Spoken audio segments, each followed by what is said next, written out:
Boa noite, meus irmãos. A paz de Deus seja com todos nós. Vamos iniciar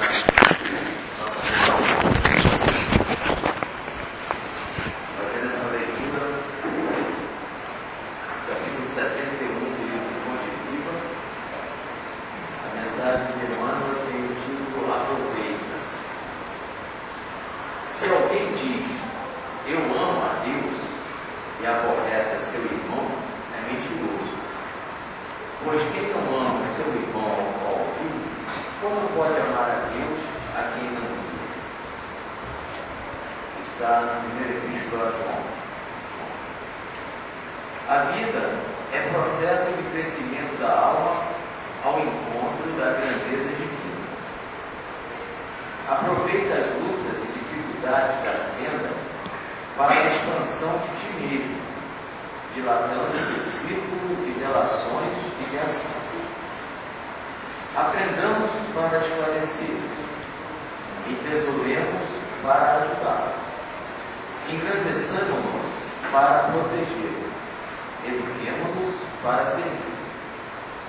Com o ato de fazer e dar alguma coisa, a alma se estende sempre mais além, guardando a bênção recebida para si somente. O espírito, muitas vezes, apenas se adorna, mas espalhando a riqueza de que é portador, cresce constantemente.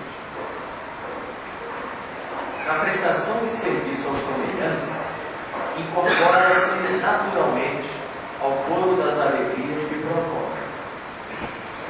No ensinamento ao aprendiz, liga-se aos benefícios da lição. Na criação das boas obras, no trabalho, na virtude ou na arte, vive no progresso, na santificação ou na beleza, com que a experiência individual e coletiva se alarga e aperfeiçoa. Na distribuição de pensamentos sadios e elevados, converte-se em fonte viva de graça e contentamento para todos. No concurso espontâneo, dentro do Ministério do Bem, une-se a prosperidade comum. Dá, pois, de ti mesmo, de tuas forças e recursos, agindo sem cessar na instituição de valores novos, auxiliando os outros a benefício de ti mesmo. O mundo é caminho vasto de evolução e aprimoramento, onde transitam ao teu lado a ignorância e a fraqueza. Aproveita a gloriosa oportunidade de expressão que a esfera física te confere e ajuda quem passa, sem cogitar de pagamento de qualquer natureza. O próximo é a nossa ponte de ligação com Deus. Se buscas o Pai, ajuda o teu irmão, amparando-vos reciprocamente, porque, segundo a palavra iluminada do evangelista, se alguém diz, eu amo a Deus, e aborrece o semelhante, é mentiroso. Pois quem não ama o companheiro com quem convive, como pode amar a Deus a quem ainda não conhece? Então vamos elevar os nossos pensamentos a Jesus. Um processo de profunda gratidão de podermos estar aqui reunidos em nome dele, do nosso mestre querido, abraçados pelos nossos irmãos cristófagos, na expectativa do Senhor Jesus de recebermos mais uma vez esclarecimentos, informações, reflexões que devem nos ajudar na nossa caminhada durante essa vida encarnada, a qual vivenciamos nesse momento aqui no planeta Terra. Quisera, Senhor, que momentos de paz e harmonia como esse que estamos vivendo aqui agora pudessem ser em maior número no nosso dia a dia. Mas sabemos que, em função dos nossos afazeres, escolhemos esse sábado para irmos recambiar nossas energias, abrir nossas mentes, abrir nossos corações para receber o bálsamo que muitas vezes trará alegria e conforto para as nossas almas. Obrigado por esses irmãos Cristófanos presentes no nosso ambiente. Pedimos, Senhor, que a tua luz se faça sobre a Rosa, que vai desenvolver a palestra dos cultos da noite. Muito obrigado, querido Jesus, e que a paz de Deus esteja conosco. Vamos lá?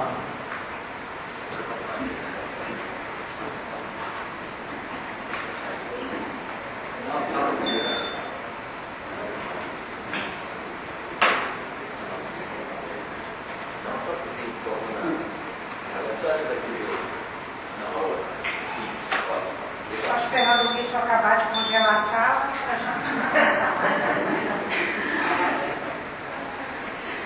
Olha, a palestra foi tão boa na segunda-feira que eu vi desde novo. Obrigada. Isso é caridade, gente. Obrigada.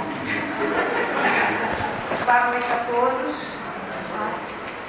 Hoje o nosso tema é virtudes, né? E esse é um tema assim, tão importante que a gente vai encontrar em vários pontos do Livro dos Espíritos, algumas perguntas no Evangelho. Então, seria impossível tocar em todos esses pontos hoje.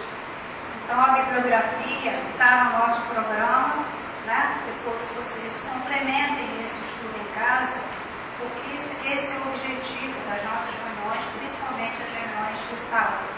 Todos nós possamos aprender todo sábado mais um pouco, como disse o Paulo. Então, está no Evangelho segundo o Espiritismo, no capítulo 11, né, que fala sobre amar ao próximo como a si mesmo. No capítulo 13, não sai da vossa mão direita o que deu à vossa mão esquerda. E no capítulo 17, sede perfeitos. Então, as virtudes são atributos da alma que o homem vai desenvolvendo à medida que ele vai evoluindo em conhecimentos ou em sabedoria. Se a gente for no dicionário, a gente vai ver que virtude é o hábito de praticar o bem, o que é justo, o conjunto de todas as boas qualidades morais. E na etimologia da palavra, virtude vem de virtus, que significa ânimo, força, valor da alma. Então, com isso a gente percebe que isso realmente está, vamos dizer assim, desde que o Espírito foi criado, ele tem dentro dele todas essas potencialidades de desenvolvimento das virtudes, que à medida que ele vai evoluindo, né, nesse nosso título, talvez uma palavra que não se encaixe bem ou conquista, porque na realidade, à medida que ele vai evoluindo em conhecimento, ele vai conquistando de dentro dele mesmo essas virtudes. Mas as virtudes, elas foram muito estudadas por Sócrates e seus discípulos, né? Sócrates já falava a gente vai ver daqui a pouquinho, né, nessa evolução, mas eu esqueci de falar isso aqui, que eu acho que estava subentendido, mas é sempre bom frisar. Todos os espíritos estão destinados a desenvolver suas virtudes e a se tornarem mais ou menos virtuosos. Então Sócrates dizia que ninguém faz o mal voluntariamente, mas por ignorância, pois a sabedoria e a virtude, elas são inseparáveis. Aí, à medida que progride, vai atingindo o conhecimento necessário para ir desenvolvendo as virtudes. E Platão, ele falava que a busca da virtude deve prosseguir pela vida inteira. Portanto, a educação não pode se restringir aos anos de juventude. Vai se ampliando à medida que o saber se amplia. Então, nós estaremos desenvolvendo nossas virtudes até, vamos assim, eternamente, desde o momento que fomos criados e nos entendemos como seres individuais, nós temos vindo desenvolvendo nossas virtudes. Platão, no livro dele, A República, ele classifica, não é que ele de vida, né? Nem classifica, talvez classificar nem seja um termo. Ele considerou que existem 4 virtudes essenciais. Dessas 4 virtudes essenciais, todas as outras se derivam. E ele chamou essenciais exatamente por isso. Elas seriam essenciais para que as outras viessem a se desenvolver. Mais tarde, um padre católico, um filósofo católico, Ambrósio, chamou essas virtudes das virtudes cardeais. Exatamente nesse sentido, é como se elas abririam a chave ou o caminho para todas as outras virtudes. Então é a prudência, a temperança, a fortaleza e, na harmonia entre essas todas, a justiça.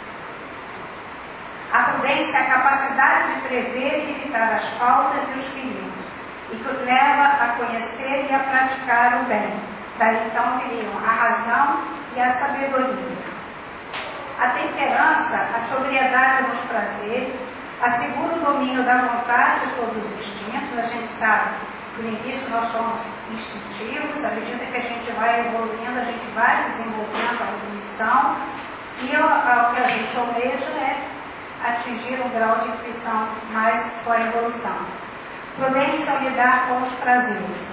Então daí deriva o autodomínio, o autoconhecimento, que são as virtudes que a gente tem que desenvolver para até poder lidar com todas as dificuldades do dia a dia ou para conviver. Né?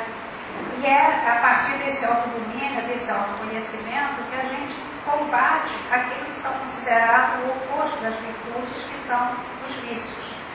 Vocês lembram que São Paulo, na primeira carta aos Coríntios, ele fala: tudo me é permitido, mas nem tudo me faz bem, e eu não me deixo dominar por nada.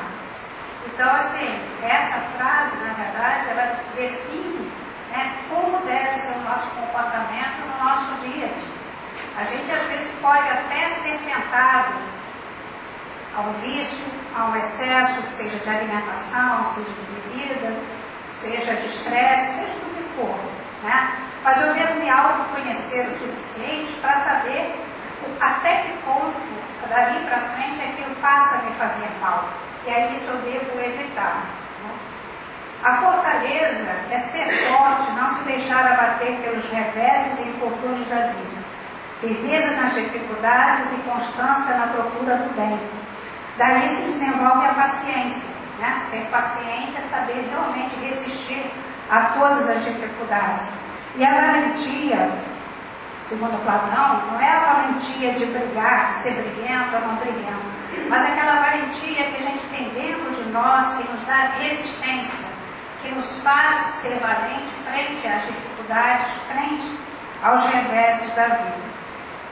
Tendo harmonia na prudência, na temperança, na valentia e todas as virtudes que daí derivam, nós realmente estaremos preparados para a justiça, para dar ou deixar a cada um o que por direito lhe pertence. Direito, razão fundada nas leis vigentes, e aí a gente atinge a harmonia. Então, todas essa filosofia sobre as virtudes, ela foi trazida a todos os outros países ocidentais através do cristianismo. E vários filósofos cristãos se pronunciaram sobre as virtudes. Né? Santo Agostinho dizia que a virtude é uma boa qualidade da mente. A gente sabe que a mente é o quê? É o espírito, né? Por meio do qual vivemos retamente. E São Tomás de Aquino dizia que a virtude é um hábito do bem, contrário ao hábito para o mal ou para o vício. Então, o cristianismo, ele acrescentou aquelas 4 virtudes cardeais, mais 3 virtudes que eles chamaram de virtudes teologais. A fé, que é a crença